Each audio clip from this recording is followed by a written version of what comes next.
All right, welcome to our Find Your Next Six-Figure Infill Deal on Friday, June 12th, 2026. This week is actually kind of a really cool deal. It's the first time we've had a deal where we use the adaptive reuse in the way that we have this projected, which is basically converting an existing building. It's actually a church into a multifamily development or multifamily apartment complex. And then we're also doing some development on it as well. So the little bit of education I'm going to cover here right off the bat is about adaptive reuse with Boise. So adaptive reuse is something that the city of Boise instituted in their uh, new zoning at the end of 2023. And they've kind of adapted a little bit since then as well. Just about last month, they kind of clarified it. But essentially, it's in five different zoning areas, basically the residential zoning areas.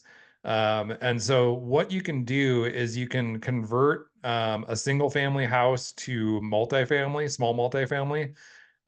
There's also the Historic Preservation Commission conversion, and then also a commercial structure to a residential conversion, which is what we're going to talk about today.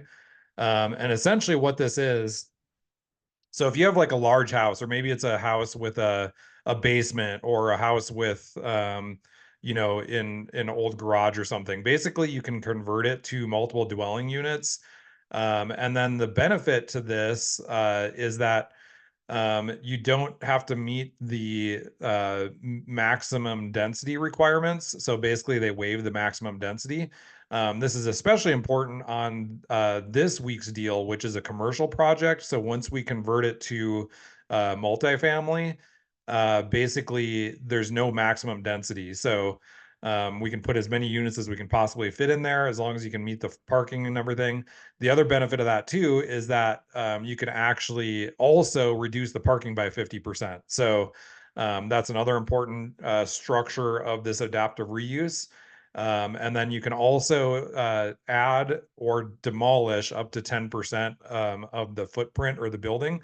And so if you wanted to add on, or if there's a part of the building you wanted to tear down to make something else work, you can do that up to 10%. So it's basically incentivizing keeping existing structures and reusing them. So this week's deal, like I said, we're going to get into it here in a minute. But it's an existing church. It's 11,000 square feet. It's actually been pending a couple times, but it's currently on the market. It's basically been pending before I could actually analyze it the previous time, or maybe it was twice. So I'm kind of excited it's on the market right now, and I think it's probably going to get snapped up by somebody pretty quickly. So I'm just going to cover a little bit about myself and the deal list that we have. Um, so my name is Zach Matz. I'm a developer and builder here in Boise. I got started way back in 2013 when I moved to Boise by buying a duplex. I house hacked, living on one side, fixed up the other. And basically, I lived in that one side essentially for free once I rented out the other side. Did that again less than 2 years later. And then I got into flipping full time. So I started flipping full time in 2016 before transitioning to infill development in 2019. And then basically had my first horizontal development going under construction in 2020, and then 2021 about a couple more deals, and then 2023 about a couple more, and then 2024, or sorry, that was 2024. Early last year, basically, I saw a huge opportunity where I couldn't possibly buy every single one of these deals. So a lot of people ask me, like, if it's such a good deal, why don't I buy it myself? Well, I do buy it myself, but I can't possibly buy a deal every single week. So that's basically why I created the system, is to basically create a system where I can identify properties and bring them to everyday investors that otherwise know nothing about development. And we basically underwrite it, we entitle, develop, build.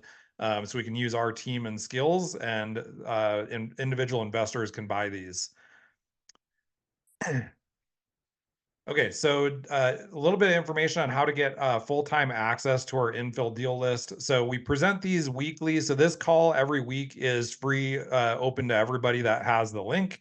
You can share this with friends, family, whatever. But then we also have our infill deal list that we pull these deals off of, that we give full-time access to that to investors and realtors. And so how you get access to that. So if you're a realtor, we have you attend our 3-part training series on infill development, new construction, and how the deal list works. Then we also have you just sign an agreement stating that if you're going to use our strategies with your clients, that you'll introduce us to your buyers early on in the process. And that just helps us execute on our end as well. And then as a bonus, we also give you or we give realtors a free marketing campaign that you can co-brand with us. So we send out our weekly deal of the week. You can co-brand that with us and send out to your network. We also have some other marketing materials as well that you can use as lead magnets or whatever you want to use. And then we can collaborate on other stuff as well. Now, if you're an investor, you can also get full-time access to our list. We have you watch the same 3-part training series that's just tailored towards investors. Then we just make sure you have a signed buyer's representative agreement with one of our sponsoring realtors. So if you are already working with a realtor, you can bring them on and still work with them. We just require that they go through the same training and system that I just previously mentioned. If you don't already have a realtor, we can refer you to one of our realtors that have already been through the training that we work closely with. And then we have you also just sign an agreement saying that if you're going to use our service, or sorry, if you're going to implement our strategy on the identified properties, that you'll use our services for general contracting and all the other phases as well. So and then kind of how this works. So how we make our money. So the reason why I did this in the first place, basically to kind of be a win-win, where we bring these deals to investors, realtors. It's great because they typically get multiple listings on the front end or multiple buyers on the front end, and then also listings on the tail end, as well as repeat and referral customers. But then the other reason, obviously, is to bring in revenue for our company. So basically, we do the general contracting on the horizontal and vertical. We also run the entitlements from start to finish. So we just manage that process with all the different professionals and agencies. We just charge an entitlements management fee for that. And that's based on actual hours worked. And then we charge a consulting fee at purchase. That kind of helps cover our costs of doing all this upfront work. And then also going through the due diligence process. We basically have a 200-point due diligence checklist that we go through on every deal. And so that covers our time and energy into that as well, since we're doing about 90% of that due diligence for you when you purchase a property. And then part of that checklist, so as I mentioned, so that's one of the one of the things that we give you with this deal list. So once you get a project under contract, we're going to give you access to that due diligence checklist so you can follow along. And then we also are going to underwrite that deal based on your goals as well. So we offer expert deal underwriting. We vet, analyze, and underwrite every deal on our list.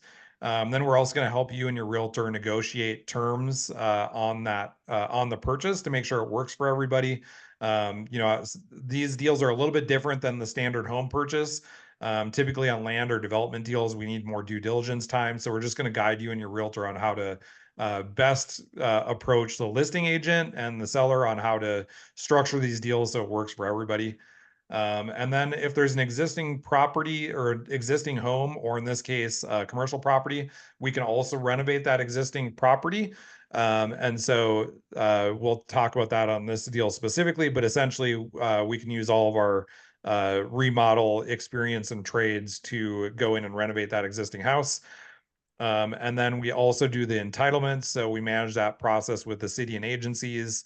And then we do the general contracting on the horizontal and vertical. So basically, we're just a vertically integrated company from underwriting all the way through the build out. So we can basically handle all the heavy lifting. You just make the big decisions on the way. And then some of the additional things that we give you. So we give you our ultimate guide, Introduction to Infill Development. So once you get on our email list, you typically get that emailed out to you right away. And then we're also going to give you our due diligence checklist. So once you have a property under contract, you get access to that so you can follow along with the due diligence. And then there's a few things that buyers have to fill out on that as well. And then before the end of due diligence, we provide you with our one-page underwriting worksheet that we base our guarantee on. And that's also going to act as your final go or no go for you to base your final investment decision on whether you want to purchase the property or not. Because, most of the time, like all this, all the underwriting that we do on the front end, it's very high level. And then it's, we don't go through a ton of due diligence. We do like, some checks along the way, but it's very high level. Once you actually have the property under contract, that's where we really dig deep, and things can change, either positive or negatively sometimes as we go through due diligence. So that's why we basically have that final underwriting sheet that is going to be kind of what we compare the rest of the project through once we're done with that. Then we also, once we start entitlement, so after due diligence, we're going to start the entitlement process. We're going to provide you with our checklist and projected timelines. Then we're going to also do the same thing for the construction process and checklist. And then also on the vertical, we do third-party new home inspection reports. So basically, as the owner of that property, whether you intend to, keep those houses or sell them, we do third-party home inspections at 4 different phases. So we actually inspect behind the walls and everything after that to make sure you're getting a perfect product at the end. And then we're going to warranty that for a year with the builder's warranty. And then monthly, we host our monthly progress call. That's where we cover the progress we've made from the previous month on all our active projects. So we're going to cover, whether you own one of those properties or you're curious in buying a property. It gives you just kind of some additional background on kind of the process that we go through during entitlements, construction, and all that fun stuff. And then the final 2 things are our guarantees. The number 1 is our entitlements guarantee. So like on today's deal, we have it projected as 14 cottages and 20 apartments. Now, again, this is high level, but at the end of underwriting, if we say, okay, we can for sure do 14 cottages and 20 apartments in this, and we put that on our due diligence or our one-page deal sheet, we're going to guarantee that. So basically, once we get through entitlements, if it falls short by a unit, what we do is we waive our next fee or apply it towards the development cost. So whatever our fee was that we charged you up front, we'll either waive that if you sell this deal and buy the next. Most of the time, people are going through the whole process. So then we would just apply it towards the development cost if we fall short. But the idea is to underpromise and overdeliver. So our goal is to never fall short. And then our last one is our underwriting guarantee. This is our profit guarantee. So basically, we guarantee that if the project doesn't meet at least 100% of the projected profit at the final underwriting, we're going to refund you up until it does. So that's up to $50,000 if we're splitting up to 2 units. If it's more than 2 units and we're going past that, then it's 20,000 per home or per door, up to a maximum of 200,000. So it doesn't, it's not a full guarantee like we're not going to guarantee that you can't lose money or you're going to, there's no risk in it. What we're doing is we're just putting skin in the game and saying that we're confident in these numbers, and usually we're really conservative on the front end. And so our goal is to underpromise and overdeliver. And then just to back that up, we give you that a little bit extra security blanket so that if it falls short a little bit, it's kicking in. So, at least you have a relative floor that you can count on. Okay, and then you're rolling all this. So basically, as the investor, you are buying the deal. You're making the big decisions. We're just doing the heavy lifting. The target on all these deals is 6 figures in 36 months or less. Some of these are a little could be longer if they're multi-phased. Some of them are shorter, particularly on our cottage developments, because and I'll cover why this is in a minute, but typically cottages are a year shorter time frame, just the way that they're codified in the zoning code in Boise. And then because you own the deal, you have full visibility into the cost, timelines, and progress, and you hold full ownership. Now, I will say, if you're an investor that, maybe you don't have, like this deal is going to be $750,000 in capital that's going to require, if you don't have that, liquid yourself, you can partner with other people. We don't care who you partner with. You can even run it as a syndication if you want to. You know, whatever like, ultimately, we don't own it. We're just developing and building. And then you can run that however you want to. Some of the smaller deals, it makes sense to keep it as a, you know, just one person, but some of these that are a little bit bigger, if you don't have the capital yourself, you can partner, do joint venture, do fundraising, whatever you want to do.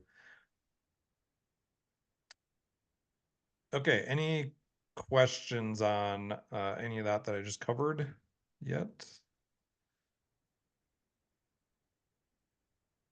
I'll jump into my share screen here and cover the fun stuff, which is this deal. Okay, I'm gonna first show the site plan here. So this is a pretty unique deal. So this is actually like right in the central bench. So this is an old LDS church. It's a single level with a basement. So the basement is actually the same footprint it looks like as the church. And so uh it's 11,000 square feet total. I think this is where the what do they call it? The worship area is, and then downstairs is basically a kitchen and cafeteria. Well, the cafeteria area is huge. It can be converted into probably at least 6 apartments. And then this wing over here has some bedrooms. By the way, so this would be more like community living, where there'd be like studio apartments. So they'd be like bedrooms with like maybe like small kitchenettes in the bedrooms, but not even really like running water or anything. There'd be shared facilities, and then a shared like large kitchen area. So we would basically, you know, reuse this as affordable housing. The way I ran these numbers is actually at doing the affordability with the city of Boise, which is meeting 60% of area median income for the renters. So basically renting them out as basically individual studio apartments, and then having shared facilities. Like you'd have um, a shared kitchen, some shared bathrooms, and then you'd also have like that worship area up top. We would probably convert to some kind of cool community use. So we wouldn't even put apartments in there. I think it looks way too cool to completely convert that upstairs to apartments. But we could come up with something really cool to reuse that. I was thinking of you know, having some kind of like office space in there or studio space, and then just having like some cool community areas. There's probably some good ways to monetize those type of things as well. And so again, going into this, we're pretty conservative on rents. But we with the floor plans, we counted out like where I think we could do probably 20 apartments pretty easily, and possibly up to like 23 or 24. Just kind of depends on the size and layout and everything. But and then this section over here is the cottages. So we have 6 front facing this street here. We'd have a common driveway that kind of goes through the site. This provides plenty of parking for the church apartments, particularly also like for that reduced parking incentive. And then we also have individual garages for each cottage, as well as some guest parking for the cottages. So 14 total cottages. The cottages in Boise can be up to 1,000 square feet. We have floor plans that we can do 3 bedroom, 2 bath in that 1,000 square feet. We can also do 2 bedroom, 2 bath. So yeah, so basically this site meets all those requirements. And then this neighborhood, there can be street parking as well. So in case, you know, people have more than one vehicle or whatever, if people are worried about lack of parking, there's actually plenty of street parking on site or on the street or in the neighborhood. So that would be kind of a fallback in case there's, you know, more than one vehicle per unit. Any questions with the site plan before I move on here? I'm gonna see if I can quickly pull up the floor plans. I forgot to pull those up previously. Let me see if I can pull them up while you guys are looking at that. So the floor plans for the existing church, because I wanted to show kind of how we can do this.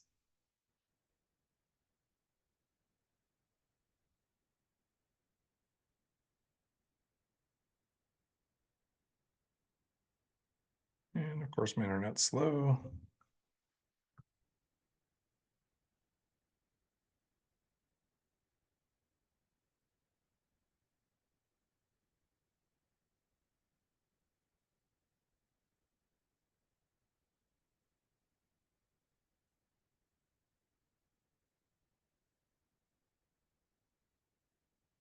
Okay, I'm going to share this new screen. It's just going to take a minute to pull up because as I'm doing my live stream here, it doesn't like to pull up anything else very quickly.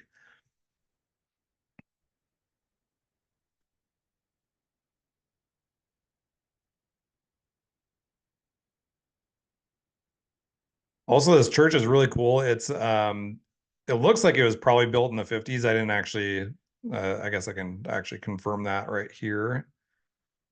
Let's see. Characteristics. Oh, 1970. So looks earlier than that, but built in 1970. All right.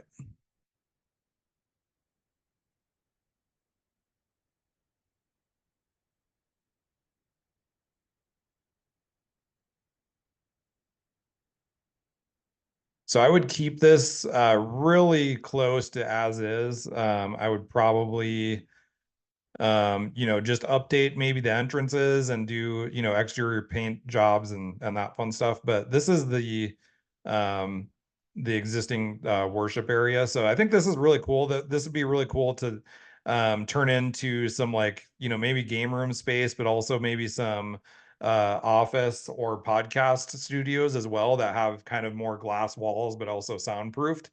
So I think there could be some really cool reuse for this that could also possibly be monetized.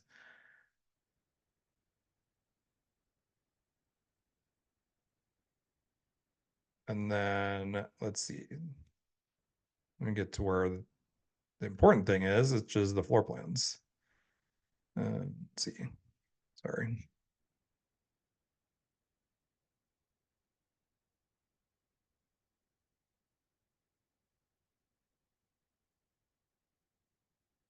Okay, here we go.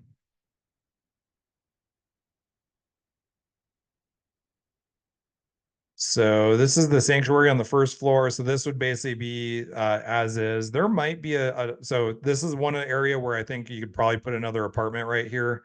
And then apartment here, apartment here. This can be broken down into 3 separate apartments. Looks like you can fit another one right here. So that's 1, 2, 3, 4, 5, 6.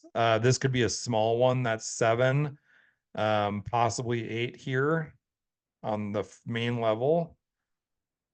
And then on the lower level, kind of a similar thing. So we have 9, 10, 11, 12, 13, and then 14 here. And then this is huge. We can actually probably put 10 apartments in here between all this space, um, possibly more. So that's 24 apartments, but just be conservative, I put 20. So without, ultimately going in and we haven't looked at this yet. So once somebody is interested in it, we'll kind of take a closer look. But because we do these deals every week, we don't look at it until somebody gets interested and or has it under contract. But huge opportunity with this, especially for affordable housing. Like, there's just such a lack of affordable housing. And this is a good way to really kind of meet a huge need, but also, have it, profitable for the investor, and really hugely profitable. Hey So I'm Zach, going I to had a jump back over question. to the actual deal list and the numbers here and how they break down. Actually, first of all, I'll show you the overhead. So this is the site here. So if we zoom out, so this is on Garden Street here, and then I forget what street this is, but just kind of a neighborhood street. And then if I zoom out to the overall neighborhood, this is right in the central bench. So this is Emerald Street right here. This is the that big park on or I guess park and uh graveyard. Anna, yes, I'm planning on doing basement apartments. I don't know if you asked that previously before I covered that or not, but yes, basement apartments, we would have to obviously convert those so that they meet egress, which most of them already have windows. So that just means digging out egress windows further for them. That's not terribly hard to do. The other thing with converting a commercial building like this too is, it may or may not already be sprinkled. More than likely, we would actually we would have to bring it up to code for commercial apartments. So that's I kind of roughly estimated the budget for that, but I would factor in like we'd have to put in sprinklers, you'd have to make sure it meets all the fire code. That's the main thing, is the fire code. And it might already substantially meet that, but it is an older building, so more than likely there'd be a lot of updates to get it there. So we have a pretty hefty budget, and we would be able to tell a lot more. The other thing I did too, and I'll cover this in the numbers, but anyway, the location wise, it's right up the hill from downtown. So this is Americana that goes downtown right here. So just a couple miles. This is that there's a dog park here, and then uh, a synagogue, Morris Hill Park right here. So kind of right in the central part of the bench right here. So super great access to everything and a great location for some affordable housing.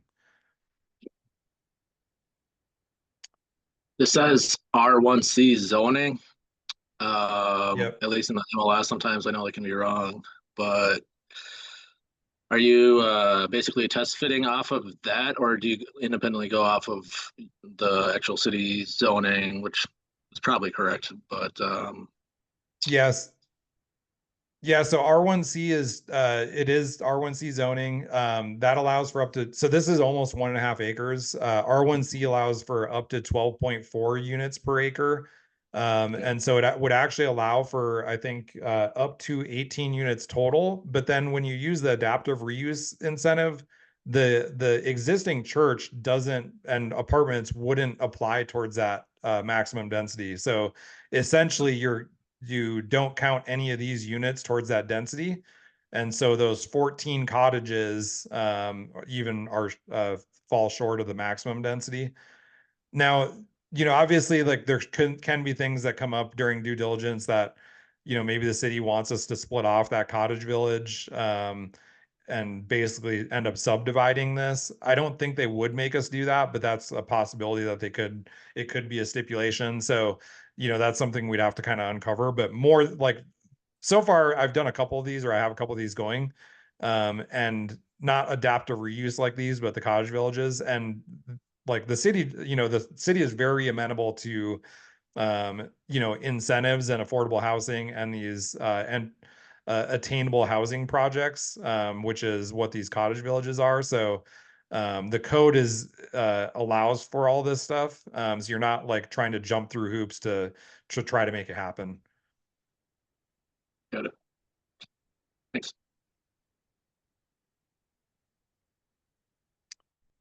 Okay. Jumping into the actual numbers. So this is this project right here. So it's 1.47 acres, zoned R1C. And then the purchase price is 1.69 million. And the existing building value, I was pretty conservative again here. It's probably worth every bit of this 1.69 million, considering what you can do with it. But I just lowered it to 1.5 million and then put like a kind of like a per unit on the cottages that you're basically paying a premium on. But anyway, so the capital requirements here, so this is based on putting 25% down on the purchase. Actually a little bit more than 25% down, because it's 25% down on the 1.5 million and then half down on the difference between the 1.69 and the 1.5.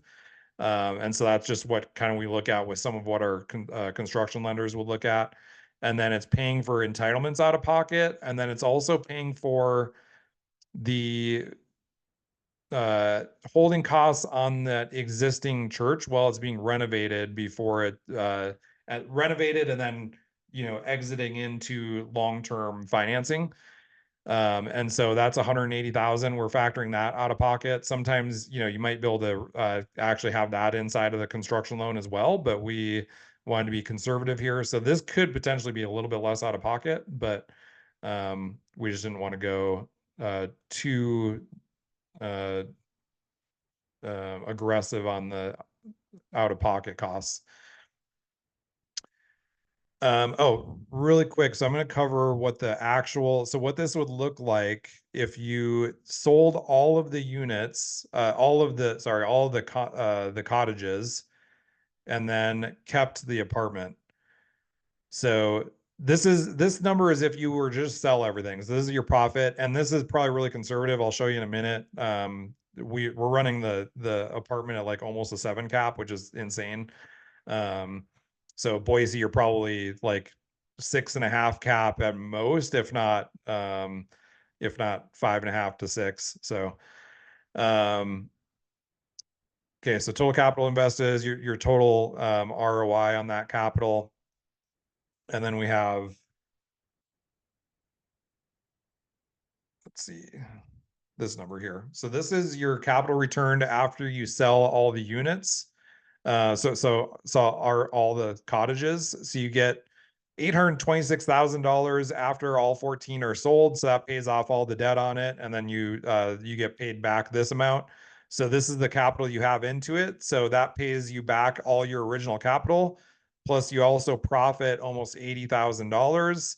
And now you own that apartment complex, with zero of your own capital just for the debt service. And that debt service is, what is that debt service? I'll get to that here in a second, but we factor the debt service at 7%. On that tail end, it would probably be lower, but again, we're trying to be conservative on a 30-year fixed rate. Annual insurance, we estimate at 10,000.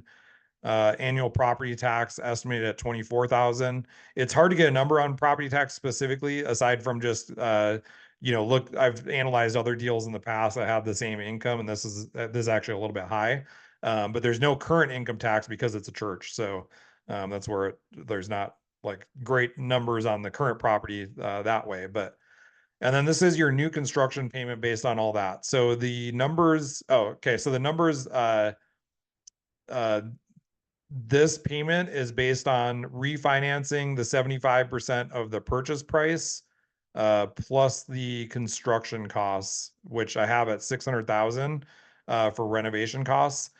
So what I did want to say is, this is probably fairly accurate, but it could be higher depending on what has to be done and updated.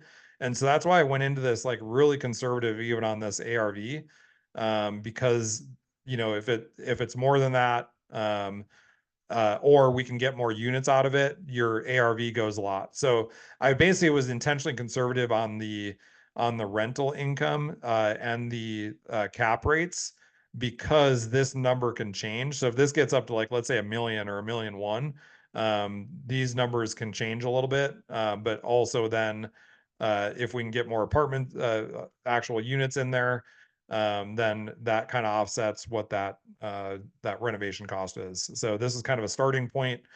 And then, just to sell this the way it is with these numbers is 231,000. So this still gives you some buffer even after like sales costs and everything, where you still make money on it, just basically renovating it. So lots of buffer, and there's a lot of other numbers. So until we actually get into it and start digging into it, what we can exactly do and what the construction would entail, these numbers can change a little bit. But I would say I'm really confident in this project the way this looks, because this has a lot of flexibility. So I'm going to go over the cap rates here really quick. So this was based on the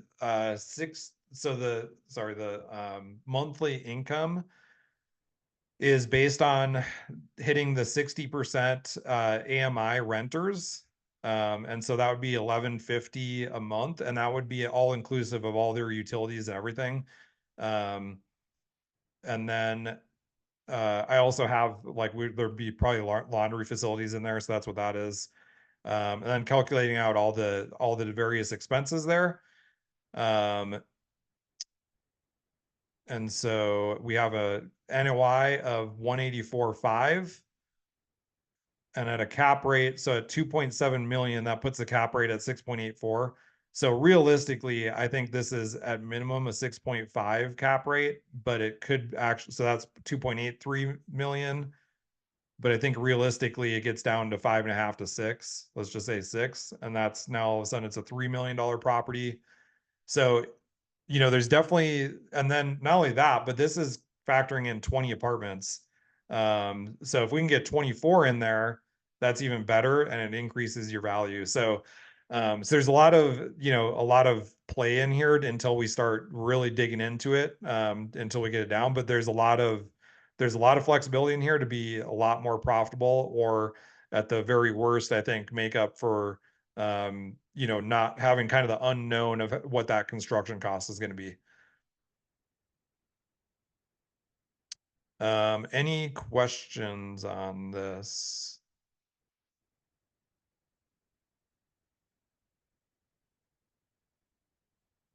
Okay, and then getting over to the cottages. So again, we have a couple of these that we're working through right now. Well, I guess one for sure. We have one kind of on pause, and then a couple more that people are kind of contemplating. But this is the construction cost for the individual cottages with the garage costs as well. And then you have your loan cost to build them out. This is also usually pretty on the high side. So ideally we come in below this, and that just makes this more profitable. But essentially you're making about 40,000 profit on each cottage. That includes all the horizontal costs, all the entitlement costs, and the build out, including loan interest. So then once you sell, 14 of those, that's why it makes it so that you get this capital back. Basically you get all your capital back, plus you make a little bit of money. And then oh, by the way, too, so so you renovate this. So while you're going through entitlements on the cottages, we can start renovations on the existing property.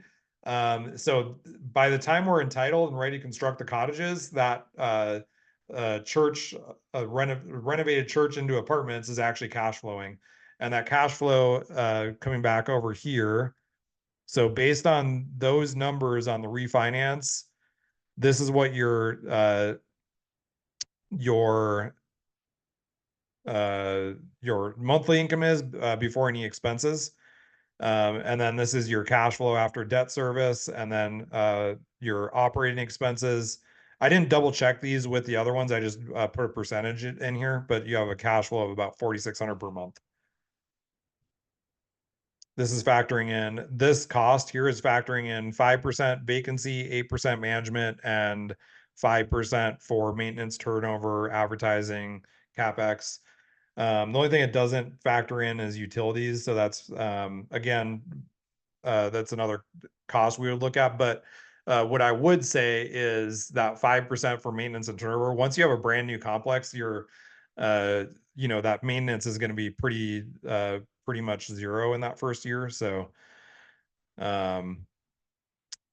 just to do the numbers though on the, let's see, on the NOI 184.5 monthly.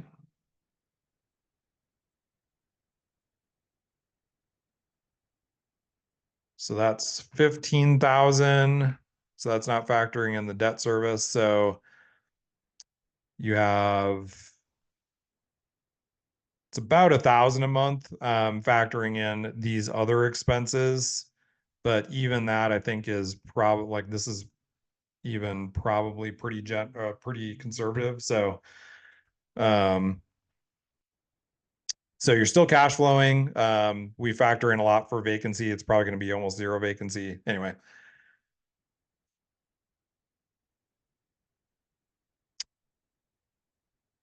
Okay. And then, on top of that, if we can do 24 units here.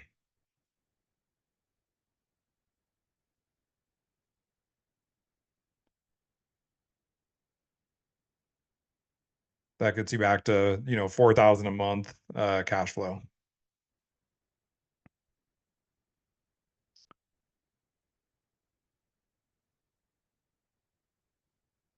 Okay, any questions with this deal specifically? Is there anything I didn't cover or anything that any kind of questions that came up?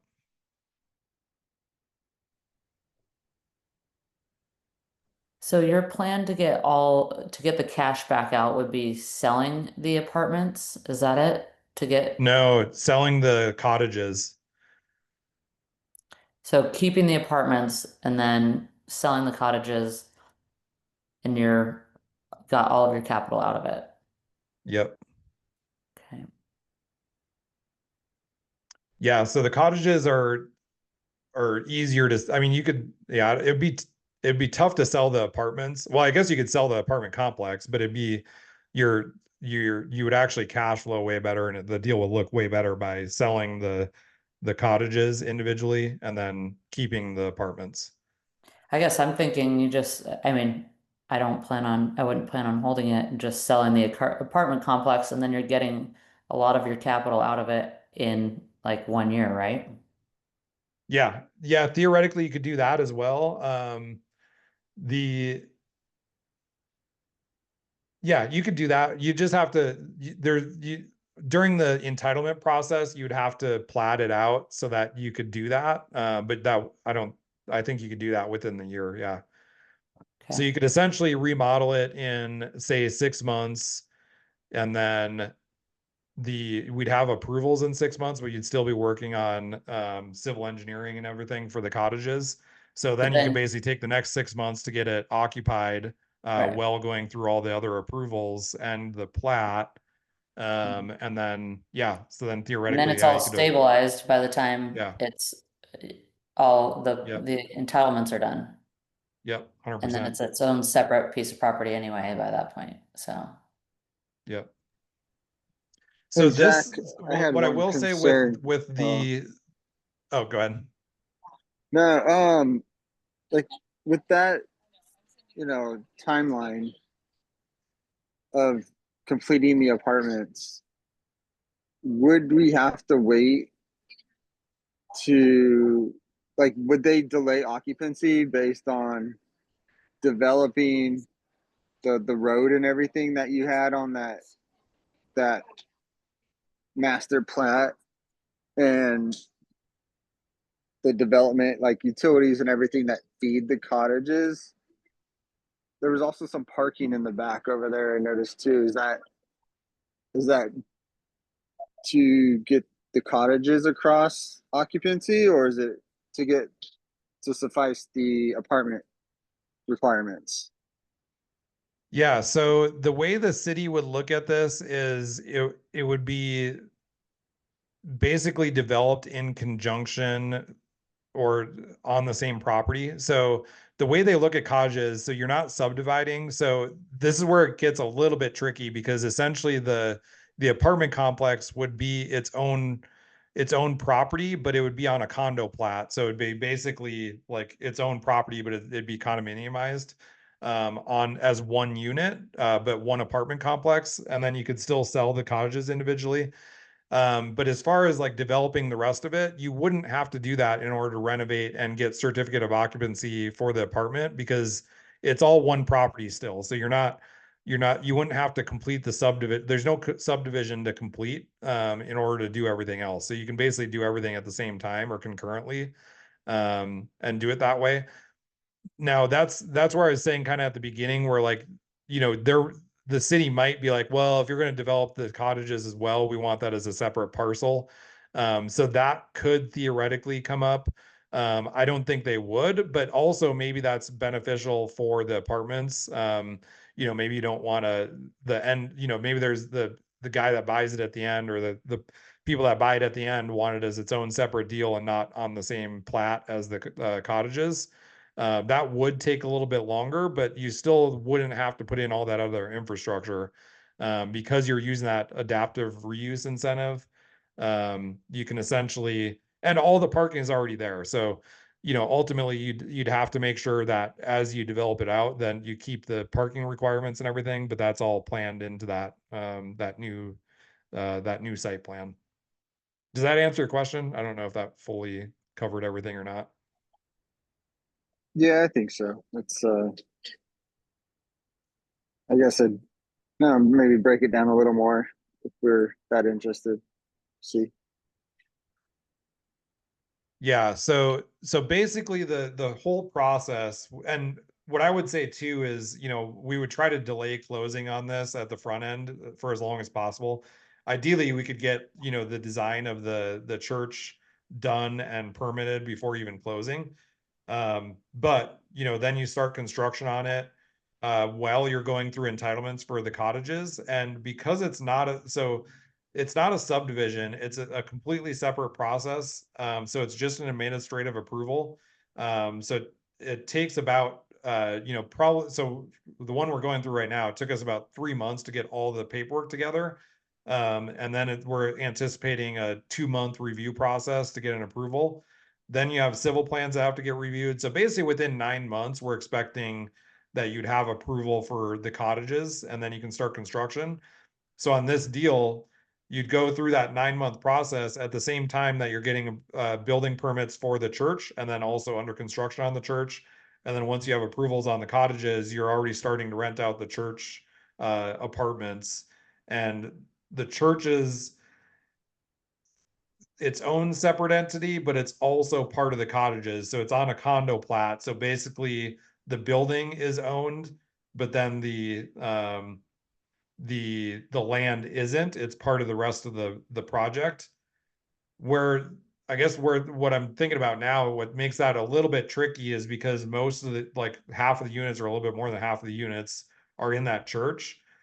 That might actually create some tricky, like, financing for selling the cottages, because they wouldn't be warrantable if more than one owner owns more than like 1 or 2 units. And so that, since that apartment is there, we would actually probably, to have the best outcome, we would probably want to actually subdivide it at one point or another. So that's kind of, ultimately, again, it just adds a little bit extra time. But if that's the route somebody wanted to go to kind of maximize their return, that'd probably be the best route, is to subdivide it.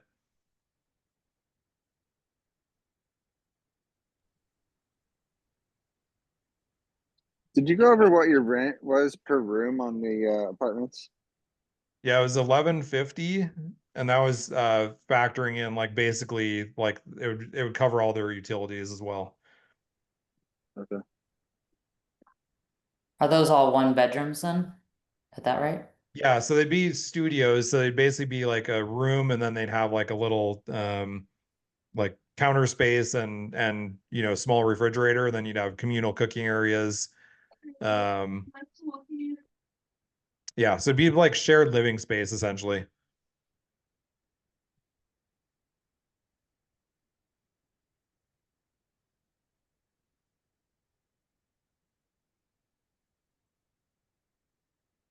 Which I think typically, I think that lines up pretty well with like what people like pay to rent a bedroom. I mean, I know people pay like 800 to 900 for just a bedroom, and then they're typically sharing utilities as well. And then they don't really have access to, like, everything else that this would have access to. So we would dive a little bit deeper in those numbers, but that's also just based on, like, it would be, I think it would hit a need that, people that are hitting that 60% AMI aren't necessarily always rent or able to rent bedrooms in houses. And so if we advertise it like that, I think you're pretty easily getting that 1150, I think.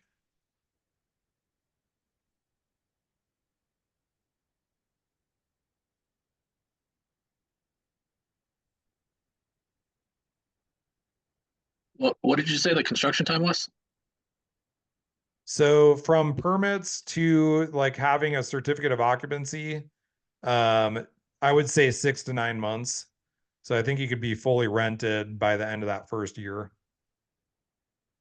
Well, you said it would be like 9 months to get the permits, right? Or get it all approved and then, No, sorry. So sorry, for the apartment itself, I'd say 6 to 9 months. For the entitlements to get the cottages approved and build ready, it's 9 months. So basically, while you're building out the apartments, and then you get those occupied, you'd have the cottages approved. And then you can start on the construction of the cottages, and then that whole process takes another 6 to 9 months. So you'd Have have you heard that. about? Oh, go ahead. Oh, so you'd have that initial, that initial period that you're waiting for entitlements on the cottages, but in the meantime, you would be working on the construction on the apartments, and then around the same time the cottages are approved is when the construction of the apartments would be done. So you'd actually start renting out those apartments and getting cash flow from those before moving into the construction of the cottages, and then the cottages would be another, again, like 6 to 9 months to build those out, and then say 3 months to sell them. So usually we factor in a year from start to finish on those to break ground and exit. And what's unit size or the cottage size again? Those are 1,000 square feet each. So that's what the city caps it as, 1,000 square feet max. And then we can do 3-bedroom, 2-bath, or 2-bedroom, 2-bath on those. Have you looked at like these recent changes with prefab that's going on in Idaho? And I think it was like zoning bill like 800 or something allows prefab. So I know there's like 5 manufacturers just in the Treasure Valley that does prefabricated like cottages or ADUs. I don't think any of them are the like kind of the quality that you'd see in like a stick built that's going to sell for, top dollar like this. Not top dollar, but like, they're more designed as like your backyard rental spaces versus like a primary dwelling unit. And so I think we'd want to stick build these. But not to say that's not a possibility, but it's typically not the same. That and these would be 2-story too, so those are a little bit harder to do with prefab. Yeah, obviously you're the builder and GC here, so I like you gotta Yeah, make I your mean, money. like those are great Just- options for ADUs. Like if somebody wants to pop those in their backyard, especially for like, rental space, or rental income in a property you already own. Those could be great options. And we look at that on ADU build outs as well. But yeah, I think for this, like the cottages, I think they're going to appeal to a lot of, people that are moving from apartments to their first time home buying, or people that are downsizing maybe. And so, they're still going to want to, like a traditional home that's nice. The main difference with these are like they just don't own the land that they sit on. They're cottage or they're condo plat. So basically they own the house. They can have their own private yard that's like set aside in the plat, but they don't necessarily own it. It's just saying, oh, this is your private yard space for this condo. And then they have a share in ownership over the larger parcel. So is there HOA then? Yeah. Yep. And then the HOA would basically take care of the land, all the landscaping and everything too. So, and that can be done pretty minimally. It'd probably be like, $50 a month or so for each house. Which, for me, I'm like, I don't like yard maintenance. I'm like, I'd pay that all day.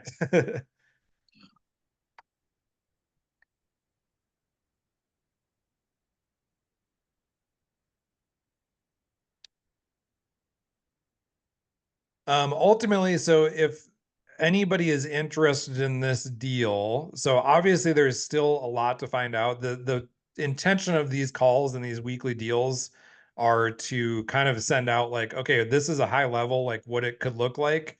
And then the whole point is to, if it looks like something you'd be interested in, basically start negotiating and seeing if we can get it under contract. And then we go into that deep due diligence process where we kind of hammer out the numbers more specifically.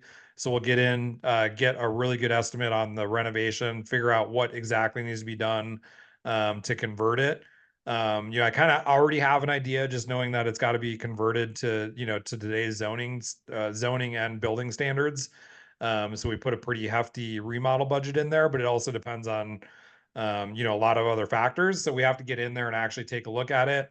Ultimately we want to set it up so that if you get it under contract, you're not going to lose money by having it under contract. So we're going to have the due diligence process really thorough. And then at some point, if it becomes one of those things where it's not going to work out, or not going to work out like we had hoped, then there, you get your earnest money back and it's no big deal. Ultimately, my intention is that these all go through, but you really don't know for sure until you start digging a lot deeper.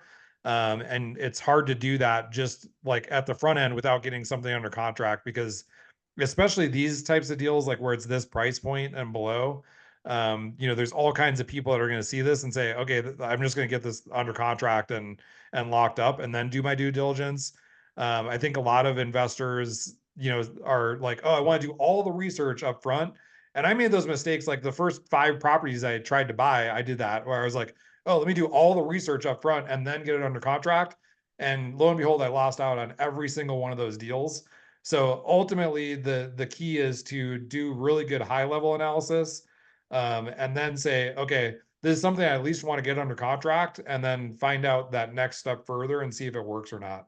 I'm pretty confident in this deal, but again, we don't know until we start like, digging into everything. And there's a lot on this deal too. So, I am really knowledgeable about the cottage villages. So like I have a lot of background, because that's, we're currently working through entitlements on one. We started on another, kind of paused. But like we're right in the thick of it with these cottages, on another deal. And so I'm like really in tune with the costs to develop, what all the development requirements are going to be, what the building costs are. Like this is something we're actively doing. So like my numbers are pretty solid on those. Of course, like site conditions, are going to change by the site, but we also know, for example, like I put in a sidewalk replacement on that southern street because I know that's going to be required of us. I know we're gonna have to put in sewer mains to get to the new cottages. I know we're gonna have to put water mains in, or water accesses. We're gonna have to extend gas lines. So like those costs are already something that we factor in at the front end. And then we dial it in as we get further in due diligence.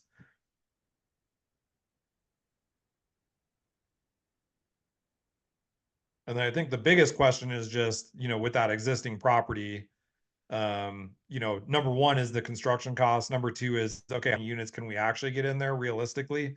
Again, I tried to be conservative on that. And then the other thing too is like, let's make sure the rents are accurate. Again, we analyze it at high level. Maybe we get in and say, you know what, it actually isn't going to be 1150, it's going to be 1200, or maybe it's only 900. And then we have to analyze that further and see if it makes sense. I think even at 900, especially if we can get more units out of it, because ultimately these units are bigger than like a bedroom. So I think you can probably do 1150, but that's something we would dig deeper into.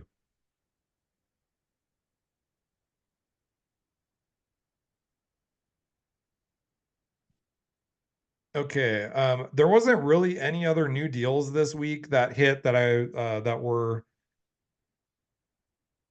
appealing. We have other deals on the list that we've presented in the past, so you can go back and rewatch the last few weeks. I think most of those deals are still on the market. I think one of them went pending, maybe 2 of them.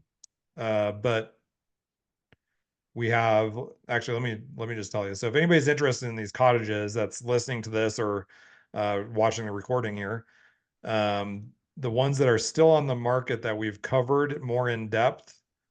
So we had 2 weeks ago and 4 weeks ago.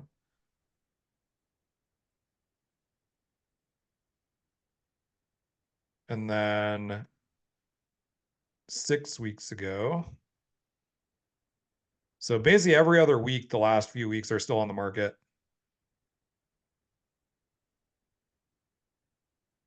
Oh, it looks like 5 weeks ago still too. So 2 weeks ago, 4 weeks ago, 5 and 6 weeks ago are still, looks like they're all still active.